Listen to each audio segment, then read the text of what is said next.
My mom made me stand guard while she slept with my brother's teachers to change his grades. When I saw her stirring white powder into his orange juice every morning, she twisted my arm and said, "You want him to fail? You want us to stay poor forever?" My mom worked 80 hours a week, and we were still living inside a trailer home in the middle of a junkyard. So when my older brother Brad went into sophomore year, he didn't just turn 15, he turned into mom's way out. I still remember the way she used to look at his straight A's with tears in her eyes. "You're going to be a doctor. You're getting us out of here. Promise me," she'd always say. At first, mom's dedication seemed normal. During junior year, she quit her night job and transformed our living room into study central. For Brad's study groups, she'd make what we called fancy ramen, which was Mauritian noodles with green onions and sesame seeds. We all thought she was amazing. I never would have imagined what was really going on behind closed doors. It all started when my phone ran out of battery. Mom agreed to let me use hers for homework, when really I just wanted to play Subway Surfers. But as soon as I unlocked it, my stomach dropped, because sitting in her camera roll was a folder labeled grades, except it wasn't filled with report cards. Number it was flooded with photos of my mom posing in ways that made me sick. Photos no mother should be sending to anyone. They were all organized into subfolders with names like Mr. Ed Timothy, married, and Mr. Jim, single. But just when I thought it couldn't get any worse, it did, because that's when I read through her texts. Her method was clear: lure the teachers in with her photos, and once their fun was over, she'd blackmail them to have Brad's grades changed. My hands were shaking so hard that the phone dropped, and as I bent over to pick it up, I heard my mom's footsteps come up behind me. "If you tell anyone, they'll take you away, and foster care is worse than anything you can imagine." The very next morning, she dragged me to school early. When I asked why, she just responded with, "Now that you know, you're going to help." I had no idea what she meant until we got to an empty classroom where she had a parent conference booked. My role was simple: stand guard outside, make sure no one came in while she gave Brad's teacher a little something something. Sometimes I'd hear muffled voices or furniture moving, and I'd squeeze my eyes shut so hard I saw stars. Once Mr. Jim rushed out with his shirt untucked. Mom followed behind him, adjusting her skirt and lipstick with this satisfied smile that made me want to throw up. But apparently this still wasn't enough for her, because a week later, she came home with master passwords and administrative access to change grades directly in the system. Her hands would shake with excitement as if she won the lottery. I had no idea where she got it from, but whenever I dared to ask about it, she'd say, "Your brother works so hard. I'm just helping to format things properly." I watched her research college application strategies until 3 in the morning, her appetite consisting of instant coffee and whatever pills she bought from the sleazy guy at the gas station. The next morning, my hands trembled as I watched her stir white powder into Brad's orange juice. "Vitamins," she'd tell him, "to help you focus." I opened my mouth to warn him, but just before I could say anything, Mom turned to me and mouthed the words, "foster care." So I was forced to sit there and watch as my brother drank poison. From there, Brad started getting headaches, and his hands would shake during dinner. But as his test scores kept going up, so did Mom's doses. I tried watering down his juice once when she wasn't looking, but she caught me and twisted my arm so hard I had bruises. "You want him to fail? You want us to stay poor forever?" she hissed in my ear. She'd measure out different amounts depending on what he had that day. More for practice tests, the most for actual exams. I knew she was playing with fire, but I never imagined how badly we'd all get burned. Until the morning of his SAT. I woke up to Mom screaming Brad's name. I ran to his room and found him unconscious on the floor with foam coming out of his mouth. His lips were blue and his chest barely moved. Mom stood frozen holding an empty med bottle with white powder residue. "Mom, what the F? Call 911. I screamed, but she just kept repeating, "He needs to take the test. We need this score." I grabbed her phone and dialed while she tried to wrestle it away from me. "Please help, my brother overdosed and he's not breathing right," I blurted into the phone mic. The operator stayed calm and talked me through checking his pulse while Mom collapsed beside him sobbing. Fuck,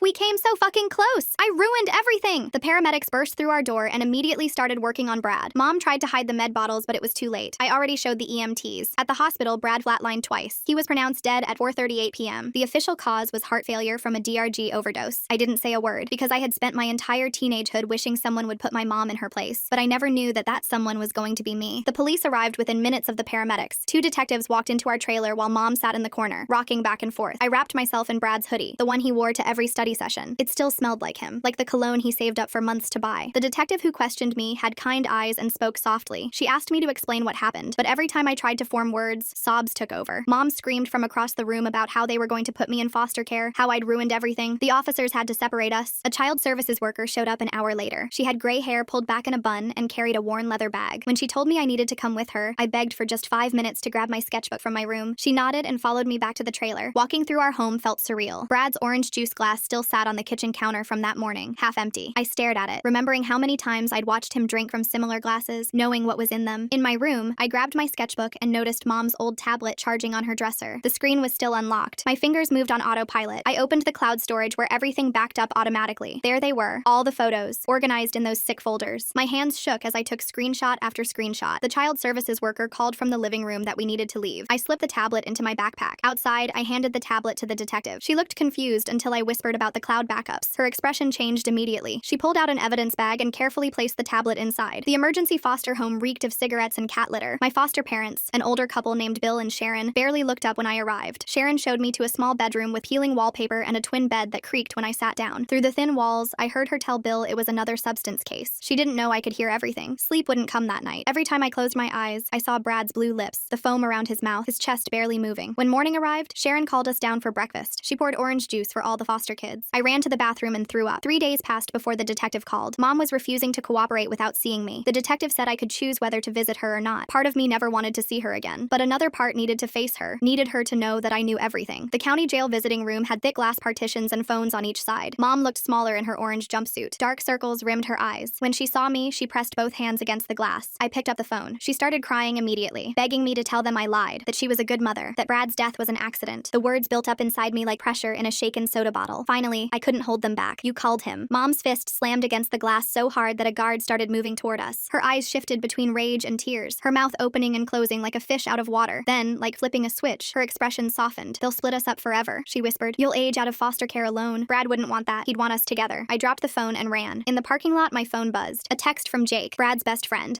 Mom says confused. She didn't do it right. My stomach sank. Jake's mom had been in one of Brad's study groups. If Mom was already spreading her version of events, how many people would believe her over me? My phone showed 3 missed calls from other study group parents. 2 days later, the foster placement coordinator arrived with news. My Aunt Helen from 2 towns over wanted temporary custody. Mom's sister, who I hadn't seen since I was 8. The coordinator said family placement was always preferred. Aunt Helen's house felt like a shrine to everyone but me. Photos of Mom and Brad covered every surface. Brad at science fairs, Brad with academic awards, Mom and Brad at his sophomore honor roll ceremony. Not a single photo included me. Helen spent the first hour rearranging Brad's memorial items on the mantle, muttering about how she always said Mom pushed too hard. 2 weeks crawled by before I started at the new school. The guidance counselor met with me privately, her voice dripping with ache sympathy. She knew about my situation and said I could take all the time I needed. Walking through the hallways, I caught fragments of whispers. Everyone already knew. That evening, Helen brought up Mom's commissary account. I wonder what's really going through Helen's mind when she's arranging all those photos of Brad and Mom but none of the narrator. She takes in her niece after this tragedy, but her house tells a different story about who matters to her. She needed money for basic supplies. She's still my sister, Helen said. Still your mother. When I refused, Helen's face hardened. The warm aunt act cracked, revealing something colder underneath. The next morning, I discovered Jake's mom had created a Facebook page called Support for Linda. The post described a tragic accident and a grieving mother who'd lost everything. Hundreds of shares and comments poured in. People who didn't know us were donating to Mom's legal fund. The detective called with an update. Mom had hired a lawyer who was claiming her confession was coerced, that she was in shock when she spoke to police. They needed my testimony for the grand jury. The prosecutor would have a public defender while Mom had a hired attorney. My Instagram filled with messages. Some offered support, but others accused me of lying. Mom loved Brad, why would she hurt him or lying? Appeared over and over. I stopped checking social media. One afternoon, I overheard Helen on a call in the kitchen. She was talking to someone about Mom's case. Maybe she was confused, Helen said. Trauma does things to memory. The girl's always been dramatic. My own aunt was choosing blood over truth. School became unbearable. In the bathroom, I heard girls gossiping about the psycho family where the mom called her brother for grades. I stopped eating lunch in the cafeteria, finding empty classrooms or hiding in the library instead. The prosecutor called with bad news. Mom's teacher victims were staying silent. Mr. Peterson had already transferred schools. Others had lawyered up. Without their testimony, proving the full extent of Mom's schemes would be harder. After school one day, Marcy cornered me by the bike racks. Brad's girlfriend looked exhausted, her eyes red from crying, but her words cut deep. She insisted Brad was getting better grades, that Mom was just helping him succeed. She accused me of jealousy, of wanting to destroy the family because Brad was the favorite. I rolled up my sleeve, showing her the bruises Mom left when she caught me watering down Brad's juice. They'd faded to yellow and green, but were still visible. Marcy's face changed, conflict flickering in her eyes, but she still walked away. Helen suggested family therapy to work through these accusations. The therapist she found specialized in false memories and recovered memory syndrome. When I looked him up, I discovered Mom's lawyer had recommended him. I refused to go. Helen's response was swift. I can't house someone so destructive, she said. Foster care by Friday, or you recant your story. Mom's lawyer filed a motion that same afternoon. The court documents claimed I had a documented history of attention-seeking behavior, using screenshots from my old Instagram where I'd posted my artwork with captions about feeling invisible. My creativity became ammunition against me. I called the prosecutor from a school bathroom stall, my voice echoing off the tiles. I explained about the screenshots from Mom's cloud storage. The prosecutor's excitement was palpable as she instructed me to email everything immediately. My hands trembled as I forwarded the files from my phone. The screenshots showed organized folders with teacher names, but the actual photos had been deleted. The folder structure remained like a skeleton of evidence. It proved something existed, but not what. The prosecutor called it helpful, but not the smoking GN we needed. Mom had known to delete the photos before her arrest, leaving just enough doubt for her lawyer to exploit. Marcy's social media became a weapon against me. She posted a throwback photo of Brad at his academic awards ceremony with Mom beaming beside him. The caption read about how hard Mom tried to help Brad succeed, complete with heart emojis. Within 2 hours, it had 847 likes. Comments poured in about what a dedicated mother she'd been. The local news picked up the story. The headline made my stomach turn. Mother accused by daughter in son's substance death. The article presented both sides equally, as if Mom's version held the same weight as the truth. The comments section transformed into a battlefield where strangers debated our family tragedy. Mom's lawyer moved fast. He subpoenaed my medical records and discovered I'd been prescribed anxiety medication after Dad left when I was 12. The prescription had expired years ago, but that detail got buried. Now I wasn't just a grieving sister. I was a mentally unstable teenager with a history. The prosecutor prepared me for what was coming. She explained how Mom's lawyer would twist everything, claiming I blamed Mom for Dad's abandonment and invented this story for revenge. The truth would be weaponized against me. Every genuine emotion would become evidence of instability. Helen's patience expired. When I refused to recant my story, she packed my belongings while I was at school. I returned to find 2 garbage bags of clothes on the porch. The foster care coordinator picked me up an hour later, driving me to a group home 40 minutes from the courthouse. The group home housed 8 other teenagers. My roommate Googled my case within hours of my arrival. By dinner, everyone knew. Whispers followed me through the common areas. Some residents had survived their own family traumas and offered quiet support. Others saw me as the girl who betrayed her mother. Mom's commissary account received regular deposits from supporters. Other inmates began leaving voicemails on the group home's phone, their messages dripping with judgment. They spoke about how my mom talked about me constantly, how she loved me despite everything. The manipulation reached me even through concrete walls. One evening, while doing homework in the library, I remembered something crucial. Brad always used my birthday as his password for everything, 0318. His devices might have synced to cloud storage. I logged into his account from a library computer and found his phone's automatic backups. His last essay draft was there, showing Mom's extensive editing history. The metadata revealed she'd written 90% of it, with timestamps proving she worked on it while Brad slept. The prosecutor said it demonstrated academic fraud, but didn't prove murder. Still, it was another piece of evidence. The group home's 10 p.m. curfew created constant anxiety. Court preparation meetings ended at 9:30, leaving me racing back through dark streets. The stress manifested physically. My hands shook constantly, and sleep became elusive. Other residents noticed my deterioration but kept their distance. Jake's mom organized a meal train for poor Linda. She posted photos of her jail visits, describing Mom as a grieving mother who'd lost both children. The community rallied behind the comfortable lie rather than facing the uncomfortable truth. Brad's friends chose to preserve their image of the devoted mother. Mom's interview request with local news was accepted. The announcement sent dread coursing through me. She'd always known how to play victim, how to make her tears seem genuine. The interview would air during prime time, reaching thousands who'd form opinions based on her performance. The interview exceeded my worst fears. Mom cried about losing both children, painting me as a troubled teenager who'd always craved the attention Brad received. She spoke of my anxiety medication, my social media posts about feeling invisible, creating a narrative where I was the unstable one. The interviewer nodded sympathetically throughout. The prosecutor called an emergency meeting. Public opinion mattered more than anyone wanted to admit. Potential jurors were watching this coverage, forming opinions. We needed the teachers to testify, to break their silence. Without them, it became my word against Mom's carefully crafted image. Mrs. Peterson reached out through the prosecutor's office. She knew what Mom had done to her husband, but explained that testifying would destroy what remained of her family. Her pain was evident in every word. She'd become another victim of Mom's schemes, caught between justice and protecting her children from further trauma. A breakthrough came when the tech team finally unlocked Brad's phone. His text messages revealed months of complaints about feeling sick. He'd told friends about constant nausea, shaking hands, difficulty concentrating. Mom's responses always pushed him to power through, insisting success required sacrifice. One particular text to Marcy stood out. Brad had written about Mom's strange behavior around his vitamins, how she insisted on watching him take them. He'd found it odd but trusted her. Marcy broke down when shown the message. She admitted she'd dismissed his concerns as dramatic complaining. Marcy agreed to testify about Brad's health complaints. She sat in the prosecutor's office, tears streaming as she recounted conversations she'd ignored. Her guilt was palpable. She'd thought he was being weak, never imagining his own mother was poisoning him. She kept repeating how she should have listened. Mom's lawyer attacked the text messages as proving nothing. He argued they showed a concerned mother ensuring her son took legitimate vitamins. Without proof of what the pills contained, the text became circumstantial evidence. The system's requirement for concrete proof protected those who knew how to hide their crimes. I remembered the gas station where Mom bought her pills. The owner knew her as a regular customer who always paid cash. She'd bought energy pills, he said, assuming she worked night shifts. The security footage had been recycled after 30 days, but he'd kept paper receipts for tax purposes. The timestamps on those receipts matched Brad's documented bad days. Every test, every important assignment correlated with a purchase. The prosecutor called it circumstantial but helpful. Pattern evidence that painted a picture even if it couldn't prove the pill's contents. Another small victory in an uphill battle. Helen's sudden shift from caring aunt to someone threatening foster care raises questions about her real motives here. Why is she so eager to silence her niece instead of seeking the truth about Brad's death? Mom changed tactics, filing a request for me to visit. She claimed to have important information about Brad's real father. I recognized the manipulation but went anyway, needing to face her newest lie. The visiting room felt smaller each time, the glass between us both a barrier and a protection. She spun a tale about Brad's biological father threatening to take him away if he didn't get into medical school. She painted herself as desperate, driven by maternal fear rather than selfish ambition. Her performance was convincing, tears at the right moments, voice breaking with emotion. Almost believable. Later at the library, I researched Brad's biological father. The obituary appeared immediately. Car accident when Brad was 3. Mom had forgotten her own lies, creating a threat from a dead man. I screenshotted everything, adding it to my growing folder of evidence. During our next visit, I showed Mom the obituary on my phone. Her face cycled through emotions, confusion, recognition, then rage. The mask slipped completely as she snarled about how I'd rather see her dead than admit my jealousy. The guard moved closer as her voice rose. Back at the group home, home, my roommate's curiosity about my case turned cruel. She shared details during dinner, turning my tragedy into entertainment. Whispers and stares followed me everywhere. The few supportive residents advised me to keep my head down, to survive until the trial ended. Helen called the group home, crying about how Mom was right about my jealousy. She begged me to come home, to tell the truth. Her version of truth meant accepting Mom's lies. Even family chose the comfortable fiction over the difficult reality. Blood loyalty trumped justice in her world. Mr. Peterson's wife filed for divorce after his affair with Mom surfaced. Their daughter Emma, who attended my new school, stopped acknowledging my existence. Another family destroyed by Mom's schemes. The ripple effects spread wider than anyone anticipated. Emma's social media post went viral in our school community. She wrote about how certain people had destroyed her family, how her parents' divorce was my fault for speaking up. Hundreds of sympathetic responses poured in. I became the villain in her story, the one who'd revealed what should have stayed hidden. I wrote Emma an apology letter during study hall, trying to explain. The words felt hollow. How could I apologize for telling the truth? I tore it up, realizing she needed someone to blame and I was the easiest target. Her pain was real, even if her anger was misdirected. The guidance counselor suggested homeschooling. The environment had become too difficult for everyone, she explained. My presence disrupted the peace, reminded people of uncomfortable truths. They wanted me gone not because I'd done wrong, but because I'd refused to stay silent. The grand jury date arrived faster than expected. The prosecutor warned me about Mom's lawyer's tactics. He'd attack my credibility, my mental health, my motivations. I needed to stay calm, stick to facts, resist emotional manipulation. Easier said than done when facing the woman who'd called my brother. While searching Brad's cloud storage, I discovered a voice memo from his phone, his own voice, tired and confused, talking to himself about Mom's strange behavior with the pills. He'd trusted her despite his concerns. Hearing his voice again broke something inside me. Brad's own words from beyond the grave. Mom's lawyer immediately filed a motion to exclude the audio. He claimed no proof existed that it hadn't been edited, that the chain of custody was compromised. The legal system's technicalities threatened to silence Brad's voice just as Mom had silenced him forever. Truth buried under procedure. The stress manifested in destructive ways. I started cutting, shallow marks on my arms hidden under long sleeves. The physical pain provided temporary relief from the emotional agony. When the house mother discovered me, mandatory psychiatric hold protocols kicked in, 72 hours that threatened to derail my testimony timeline. The psychiatrist cleared me after 3 days, but her notes became another weapon for Mom's lawyer. My mental health struggles, documented officially, would be used to discredit me. Every moment of weakness, every cry for help transformed into evidence of instability. The system meant to protect became another obstacle. I visited Brad's grave alone, speaking to the headstone about broken promises. I'd promised to protect him and failed. Now I was becoming what Mom said I was. Unstable, attention-seeking, destructive. The guilt felt heavier than the granite marker. I apologized for not saving him, for letting Mom win even after his death. The prosecutor's assistant quit, citing media attention affecting her children. Mom's supporters had found her kids' school, spreading their version of events. Another casualty in Mom's war against truth. Her replacement seemed less invested, going through motions rather than fighting for justice. I started recording every interaction, using my phone to document conversations. Helen's admission that Mom asked her to take me in specifically to control the narrative became crucial evidence. Helen discovered the recording and posted about her disturbed niece, secretly recording family. Every small victory twisted into another loss. Mom's new cellmate, a pregnant teenager, became her latest project. Mom positioned herself as the protective maternal figure, earning goodwill from other inmates' families. Stories spread about her kindness, her tragedy of losing both children. She cultivated sympathy even behind bars, playing the long game. The final witness list devastated our case. Mr. Peterson refused to testify, taking the fifth. 3 other teachers followed suit. The wall of silence protected the guilty while abandoning the victims. Their careers mattered more than justice for Brad. Mom's crimes would remain partially hidden. Brad's memorial fund, managed by Jake's mom, faced no legal restrictions. The money meant to honor Brad's memory now funded Mom's defense. I couldn't stop it. Couldn't protect even his legacy from her manipulation. She consumed everything, even grief meant for him. The local teachers union advised members against commenting on the case. Official neutrality that effectively supported Mom. The institution meant to protect students chose self-preservation. Brad had been failed by everyone meant to safeguard him, and now the system failed him again in death. The judge ruled I needed a competency evaluation before testifying. Another delay disguised as protection. The system treated me like a problem to be managed rather than a witness to murder. Adult professionals decided what was best while ignoring what was right. Brad's voice grew fainter with each legal maneuver. Then Mrs. Chen reached out privately. Brad's favorite teacher had noticed bruises, exhaustion, Mom's aggressive conference demands. She'd stayed silent then, but couldn't anymore. Her guilt over not reporting suspicions drove her to testify. An unexpected ally emerged from institutional silence. Mrs. Chen's deposition detailed Brad's physical deterioration, his shaking hands during tests, his exhaustion. She described Mom's demands for grade changes, the implicit threats behind her requests. Mom's lawyer attacked her credibility, suggesting she was rewriting history for a disturbed child, but Mrs. Chen held firm. Mom's lawyer attacked Mrs. Chen during cross-examination, painting her as someone trying to rewrite history for a disturbed child. But Mrs. Chen remained steady, describing specific incidents where Brad's hands shook so badly he couldn't hold a pencil. She explained how Mom demanded conference after conference, always pushing for higher grades despite Brad's obvious exhaustion. The digital forensics team made another discovery in Mom's email account. Attachments showed she'd received stolen tests from someone with administrative access to the principal's computer. The timestamps proved Brad had never taken the real exams. Mom had the answers days before. My brother's perfect scores were built on theft, and lies. The evidence mounted, but Mom's lawyer kept arguing it proved desperation, not murder. A mother trying to help her son succeed through questionable means wasn't the same as intentional poisoning. The distinction felt meaningless when Brad was dead, but legal technicalities created space for doubt. I realized Mom might get a lighter sentence than she deserved. The prosecutor explained we'd likely see convictions for fraud and involuntary manslaughter rather than murder. Justice wouldn't look like what I'd imagined. Brad would get some vindication, but Mom would serve maybe 7 years instead of life. The prosecutor helped me accept this reality during our final preparation meeting. She explained how the system worked, how we took what we could get. Mom would still face consequences. Brad's death wouldn't go unpunished. It wasn't perfect justice, but it was something. I spent hours writing my victim impact statement. Every word felt insufficient to capture Brad's lost potential. The brother who'd never become a doctor, never escaped the trailer park through his own merit. The statement couldn't bring him back, but it could ensure the court understood exactly what Mom had stolen from us. Mom's commissary account showed regular activity. She'd been buying legal research books, studying case law. Even behind bars, she was planning her appeals strategy. The fight wouldn't end with a verdict. She'd keep trying to rewrite history, to make herself the victim. The trial date finally arrived. I wore Brad's hoodie for strength, the same one from that terrible morning. The courtroom filled with community members, some supporting Mom, others there for Brad. The division was visible in the seating arrangements, two sides of a tragedy that had split our town. Mom entered in a conservative dress, her hair neatly styled. She'd lost weight, making her look fragile and sympathetic. Brad's real father being dead for years while Mom spins stories about him threatening custody makes me wonder how many other lies she's told that nobody's checked. She's creating ghosts to justify her actions, but why did she think nobody would look up something so easy to verify? Her lawyer had coached her well. She kept dabbing at her eyes with a tissue, playing the grieving mother perfectly. From the defendant's table, she mouthed words at me that looked like, "I love you." Opening statements set the tone. The prosecutor painted a picture of obsession and control, a mother who'd poisoned her son in pursuit of academic success. The defense countered with a loving parent who'd made mistakes while trying to lift her family from poverty. They made Mom sound almost noble. My testimony lasted 3 hours. I detailed everything: the photos, the blackmail, the forced accomplice role, watching Brad drink poison juice. The prosecutor guided me through each piece of evidence while Mom's tears flowed freely. Some jurors watched her sympathetically, while others studied my face for signs of deception. Cross-examination felt like being flayed alive. Mom's lawyer brought up my anxiety medication, my foster care placements, my social media posts about feeling invisible. He painted me as an attention-seeking teenager who'd always resented Brad's success. When he suggested I'd blamed Mom for Dad's abandonment, I had to grip the witness stand to stay calm. The lawyer pressed harder, asking if it was true that I'd never actually seen Mom put anything harmful in Brad's drinks. Technically accurate. I'd seen white powder but couldn't prove what it was. He twisted every truth into doubt, every fact into speculation, but I held firm, repeating what I knew to be true. Marcy's testimony helped rebuild our case. She described Brad's health complaints in detail, how he'd mentioned Mom's strange behavior with vitamins. She admitted dismissing his concerns as dramatics. Her tears were genuine as she explained how she'd failed to listen when it mattered. Jake's mom shifted uncomfortably in the gallery. The judge ordered expert testimony about the toxicology results. The medical examiner explained how the stimulant levels in Brad's system were lethal, built up over months of regular doses. The defense argued these could have been from energy drinks or study aids Brad took himself, but the pattern of escalating doses told a different story. More evidence emerged from Mom's jail cell. Guards had found notebooks where she'd detailed plans for Brad's future, complete with medication schedules. She'd documented her own crimes, believing she was creating a success roadmap. The prosecution entered these as evidence while Mom's composure finally cracked. The notebooks revealed Mom's mindset clearly. She genuinely believed the pills were helping Brad reach his potential. Her delusion and criminality intertwined so completely that she'd seen poisoning her son as an act of love, evil wearing the mask of maternal devotion. The jury studied the pages with disturbed fascination. Against her lawyer's advice, Mom took a stand. She started controlled, claiming I'd always been jealous of Brad, that he was thriving before his death. She insisted the pills were store-bought vitamins, that she'd only wanted to help him focus. Her performance might have worked if she'd stopped there, but the prosecutor knew exactly which buttons to push. She presented the receipts, the timestamps, Brad's own texts about feeling sick. Mom's careful facade crumbled piece by piece. When confronted with the stolen test evidence, she finally exploded. Her real face showed through the mask. Mom screamed about saving Brad from poverty, about sacrificing everything for his future. She ranted about ungrateful children who didn't understand what she'd endured. The jury watched her transform from grieving mother to the obsessive woman who'd called her son. Her lawyer tried to quiet her, but she was beyond control. The jury deliberated for 6 hours. I sat in the hallway wearing Brad's hoodie, surrounded by the prosecutor's team. When they called us back, Mom stood rigid at the defendant's table. The foreman read the verdicts: guilty of involuntary manslaughter, guilty of fraud, guilty of child endangerment, not guilty of second-degree murder. Partial justice, just as the prosecutor had predicted. Mom's face cycled through emotions: relief at avoiding the murder conviction, rage at being found guilty at all. She screamed about appeals as the bailiffs prepared to take her away. The community remained divided even as the gavel fell. Sentencing came 3 weeks later. The judge considered Mom's lack of prior record and her obvious mental health issues. 15 years with possibility of parole in 7. Mom wailed about the injustice while Brad's friends sat stone-faced. It wasn't enough time for taking a life, but it was something. The aftermath rippled through our town. Some people still believed Mom had been trying to help. Others quietly apologized for doubting me. The Facebook support page stayed active, though with fewer posts. Our tragedy became local history, a cautionary tale told in whispers. The foster care system moved me again, this time to an experienced family who specialized in trauma cases. They understood my need for space, my difficulty trusting adults. Their house felt different. No photos of Mom or Brad to avoid, no relatives choosing blood over truth, just quiet support while I figured out what came next. Mrs. Chen visited weekly, bringing art supplies and stories about Brad from before everything went wrong. She became the adult presence I needed, someone who'd known my brother, who carried guilt about not intervening sooner. We'd work on sketches while she shared memories of Brad's genuine brilliance, the potential loss to Mom's twisted love. The prosecutor's office offered me an internship when I turned 18. They wanted me to help other young witnesses navigate the system. I'd learned too much about how justice really worked, how truth could be twisted by procedure. Maybe I could help other kids avoid some of the obstacles I'd faced. I visited Brad's grave every week, updating him on my new life. I'd tell him about my art classes, about the other foster kids who'd become like siblings, about how Mrs. Chen was teaching me to separate his memory from Mom's crimes, about accepting that some people would always believe Mom's version of events. 1 year later, I sat at a desk in the prosecutor's office, preparing a teenage witness for testimony. Her hands shook like mine once had. I showed her Brad's photo on my desk, next to my own artwork. I explained how truth sometimes looked different from justice, how partial victories still mattered. Mom's appeal was denied. She'd serve at least 7 years before parole hearings began. I'd be 23 then, hopefully through college, building a life she couldn't poison. Brad would have been 25, maybe in medical school through his own merit. Instead, his photo watched over my desk as I helped other children escape their own versions of Mom's obsessive love. Thanks for sticking around while I puzzled through all this with you guys. See you next time.